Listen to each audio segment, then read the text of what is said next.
Announcements none. Papers have been laid. Questions? Honourable Leader. Thank you, Madam Speaker. Madam Speaker, I've given notice of the following private notice question addressed to Dr. the Honourable Prime Minister, Minister of Defence, Home Affairs and External Communications, Minister of Finance, Minister for Rodrigues and Outer Islands. Whether in regard to the Cessna Station 5R HMR private jet from Madagascar, which landed at the Sersiu Sagar Ramgulam International Airport on 12 October 2025, he will, for the benefit of the House, obtain information as to the A. Names of the passengers and of the crew members on board, same, and the number of suitcases in their possession.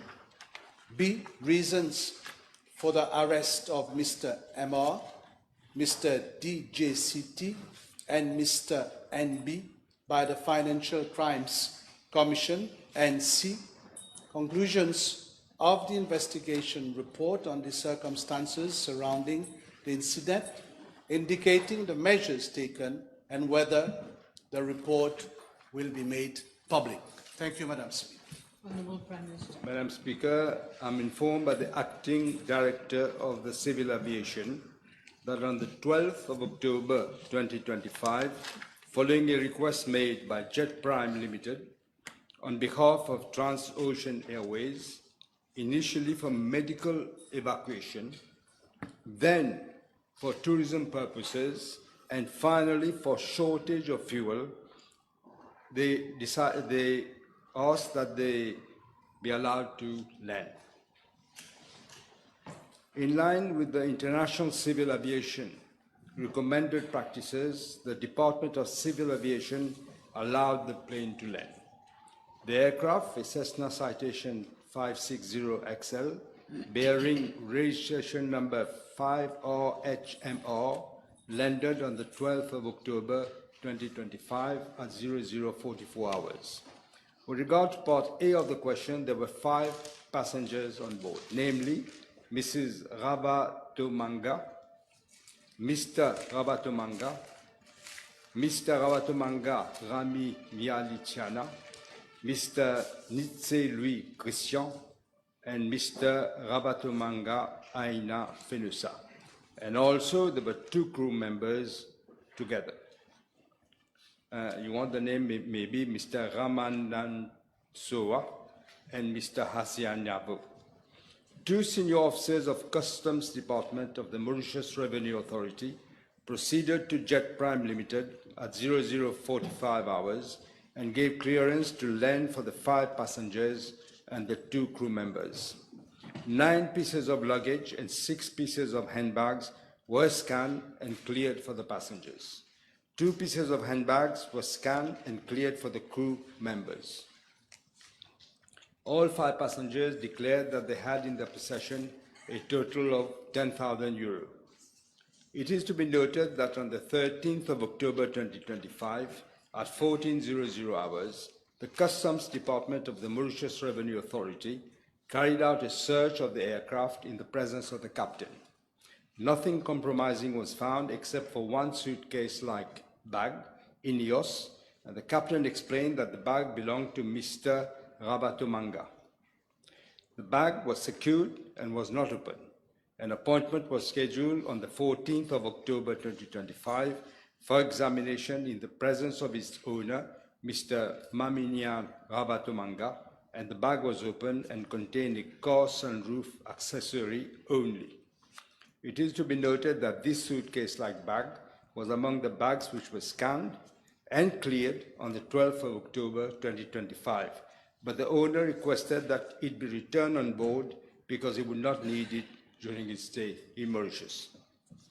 Madam Speaker, with regard to part B of the question, it is well established and common knowledge that the arrest of any person by the Financial Crimes Commission, like any other investigative authority, must be based on reasonable suspicion of commission of an offence having been committed by that person. I am given to understand that the Financial Crimes Commission sought the views of the Director of Public Prosecutions prior to their arrest. The 3 persons have been arrested in connection with their suspected involvement in the offense of money laundering. The investigation is ongoing at the level of the Financial Crimes Commission, and the latter has already and is continuing to communicate officially on its website in that respect. At the request of the Conseil national de défense de la transition, Mrs. Ernerva and Mr. Antem Ramparani were allowed to enter Mauritius on the 17th of October of this year to provide information and coordinate actions regarding the investigations involving Mr. Ravatomanga. I regard Part C of the question in line with the policy of my government to be transparent and accountable in public affairs. Unlike the previous government, I will be tabling a copy of the report, including the conclusions thereof. Madam Speaker, this inquiry has international ramifications, and the Federal Bureau of Investigation, the FBI, has already sent a request for information and has offered to help in the investigation in relation to the sale to Iran of 5 Boeing 777 aircrafts against the embargo imposed by the United States. I propose to also enlist the services not only of the FBI, but also other international foreign investigative authorities who said they are prepared to assist in the investigation. Thank you. Supplementary? Yes, thank you, Madam Speaker. Let me begin by this. This scandal, with a lot of ramifications, stakes from day one and involves a lot of very important institutions of our country and also political nominees of the actual government. Can the Honorable Prime Minister inform the House for such an important thing?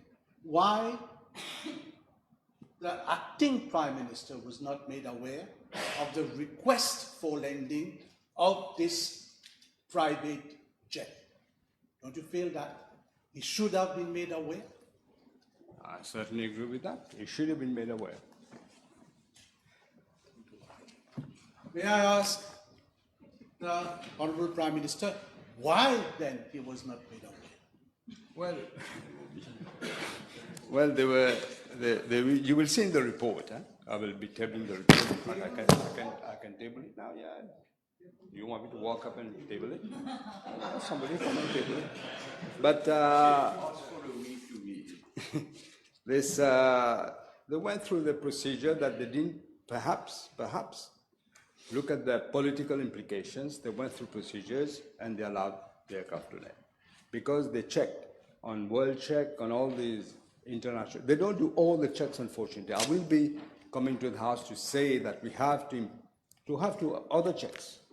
But they went through all the procedures. They didn't see anything against these persons, and they allowed them to land at the airport. Second? In his resignation letter, Madam Speaker, the former board member of Airports Holding Limited and Jet Prime Limited stated, and I quote, that the management of Jet Prime Limited professionally attended a life-saving evacuation in Madagascar pursuant to a military coup. Should we understand that reasons given by the pilot for emergency landing were not correct and that local authorities at the airport were well aware of that situation? I can't say whether they were well aware, but it is clear from when you look at the report that it was planned, pre-planned. First of all, they asked for a medical evacuation. Then they changed it on the same day for a tourism request to land. And then later on, they said there's no fuel in the plane, their fuel is very short, and they want to land. 3 reasons for the same plane. So obviously, lots of things. Jet Prime will have to answer later on about what was its involvement exactly, because it looks to me like it was pre-planned.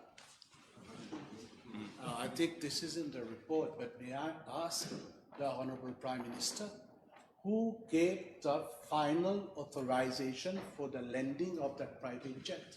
The Deputy Civil Aviation, Acting Director of the Civil Aviation liaised with the Passport and Immigration Office, and they checked on the world check, on the other checks that they did. There was nothing against these passengers at the time, so they're allowed to land. Then, Honorable Prime Minister, do you mean to say that nobody from your office was informed and nobody from your office cleared that landing? PIU falls under my office, Madam Speaker. PIU, Passport and Immigration Office, falls under the PMO. No, I'm talking about the Takeoff and the Secretary for Home Affairs, Madam Speaker. Were they not informed? Yeah, the Secretary for Home Affairs was informed because of the PIU falls under her. She looks at the PIU. So they were informed? No? I said the Secretary for Home Affairs. Now, let me come to part D of my main question, Madam Speaker, in relation to the ongoing investigation by the Financial Crimes Commission. Can the Honourable Prime Minister... Can the Honourable Prime Minister confirm whether the resignation of the former Commissioner, Mr. JF, is related to the ongoing investigation? And if this is the case, will he inform the House whether charges will be leveled against that gentleman? As I always said, Madam Speaker, we will leave no stone unturned. Whoever gets involved, they'll have to answer for that question. He has, I saw in the paper that he has given reasons for personal reasons, but an investigation is ongoing. He will be called, I'm sure, if he hasn't been called already. Madam Speaker, the Honourable Prime Minister must be aware of the very serious allegations that are being levelled against officers of the FCC, including the Acting Director General, regarding an eventual traffic d'influence. Will he give assurance that if there is any inquiry against officers of the FCC, it will not be for the FCC to carry out that inquiry, and if this is the case, that necessary decisions will be taken to ensure the proper functioning of the FCC? We're not living in the era of the MSM, Madam Speaker. If that you were in power now, I can tell you, for sure I can tell you, this gentleman would have been allowed to leave Mauritius quietly, nothing would have happened, but money would have worked under the table. This is not the case here. This is not the case here. Nobody will be spared. Nobody will be spared. And besides, the proof of the pudding is in the eating. What is happening now? People are being arrested, are being questioned. Nobody is being spared. Madam Speaker, political nominees or nominees of the actual government is going to the past. Now, Madam Speaker, there are also allegations of a meeting which took place at Quatre-Bornes in the presence of Mr. JF and some other persons. Will the Honourable Prime Minister inform the House whether he is aware of that meeting, and can he confirm whether Mr. Etchen, the chairperson of the Central Electricity Board, was also present in that meeting? Je suis tenté, Madame la Présidente, de me référer, donnez-moi l'occasion à une phrase du film Cholet qui dit qui t'est admis. Combien de personnes il y avait à cette réunion? I could also say, do you know, I'm told from the press, people in the press, that the people very, very close to the top hierarchy of the MSF also have been told. But you don't seem to know this. You don't seem to know this. As I say again, I cannot know. I'm not investigating. I'm not the investigator. Let the FCC do the investigation as they're doing, properly questioning everyone. And they will be questioning everyone. Yes. If he's aware, Question. may I ask him whether he's aware that during that meeting, there was a telephone conversation with a member of his government? How would I be able to know whether there was a telephone or not telephone? Let the inquiry find out. Huh? Yeah. Yes. Madam Speaker, we know that Madagascar has been suspended by the African Union. Is the Honourable Prime Minister aware that the Deputy Prime Minister told a media that the government has, and I quote, de très bonnes relations avec le nouveau président et avec le nouveau régime? Are we made to understand that the government is accepting the new president of Madagascar? The Honourable Leader of the Opposition has no experience in diplomatic matters, clearly. Clearly has no experience. There has been a takeover. It's not quite a military coup as people are saying. There was a revolt in Madagascar. It's different from it, as if the military came and did a coup. It's different. But they have taken over. The president has, the former president has left the country. What we want to ensure is that Madagascar comes back to proper civil governments with an election. That is what we are trying to do. Can the Honourable Prime Minister state to the House the stand of Mauritius, the stand Mauritius has taken at the SADC in relation to the situation in Madagascar? Position taken by SADC. I know some people, you want to listen, Honourable Leader of the Opposition, some people, SADC went there, but we're not aware of what has ensued after that. Can the Honourable Prime Minister inform the House whether himself or the Deputy Prime Minister during his actingship were in communication with the former President of Madagascar when he left Madagascar?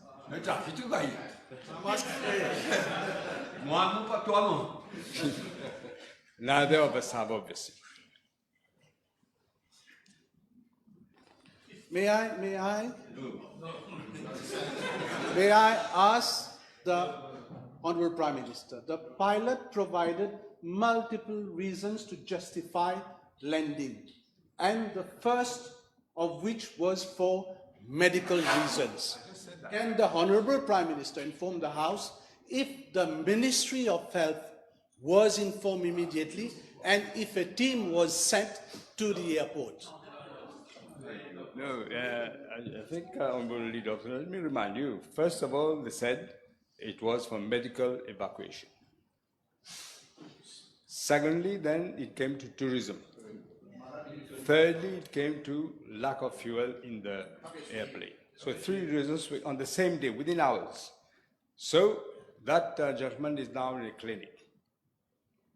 I have said that it's too easy for somebody just to go in the clinic and say, I've got a cardiac problem.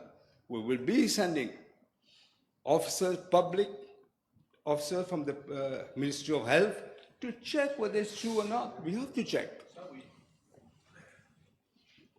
Madam Speaker, a cabinet decision, that is the decision of the 17th of October, mentioned that the acting director of the civil aviation referred the matter to the police. Can we know on what date was the statement taken?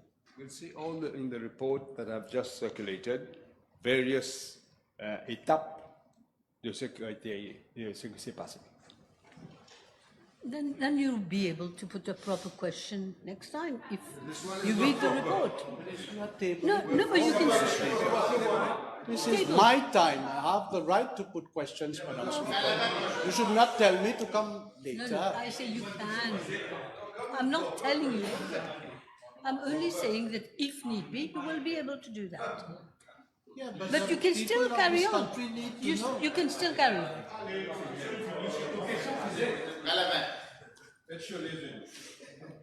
Madam Speaker, can the Honourable Prime Minister inform the House, given the circumstances in which the private jet landed, why was the pilot authorized to take off shortly afterwards? I mean, there were two pilots. Huh? Suppose you're referring to the captain of the aircraft. Again, while the checks were done, nothing was found against him. He was allowed to leave. But as I say, we will incorporate a new system where all this, lots of countries are doing it. In Africa, in Europe, in Australia, in New Zealand, lots of countries are doing it. In Asia as well. So we will have to do the same system, I believe. Can I ask the Honourable Prime Minister to confirm to the House whether the private jet was refueled upon landing? This investigation will look into all this. He said, the captain said there was no fuel in the jet and they were allowed to go. So I suppose they were not refueled straight away because they were allowed to land. I don't know whether the Prime Minister has this information. Can he also provide to the House information with regard to the type of passports in possession of the passengers? You mean whether they were diplomatic passports? I believe not. But I can't say. The investigation will be able to look at all this. Now, the acting Prime Minister claimed in a press conference that he was not made aware of this incident, whilst the executive chairperson of Airport Holdings stated that the acting Prime Minister was kept aware at all times. Which is which? Well, he's lying. The Deputy Prime Minister was not made aware. I can say that. He's lying, you say? The other guy is lying. This is very serious, Madam Speaker, if he's lying. Now, He said the Deputy Prime Minister is lying. I said the other guy is saying that the Deputy Prime Minister Was made aware. He was not made aware. That's what I'm saying. He understood. Now, the acting Prime Minister has also expressed dissatisfaction that 2 flights to Madagascar during that period were cancelled. To which the former chairperson of Air Mauritius replied that it was for security reasons. Can I ask the Honourable Prime Minister whether this has also been cleared? I don't quite follow the question. The question is about this plane, which now you're asking about other planes.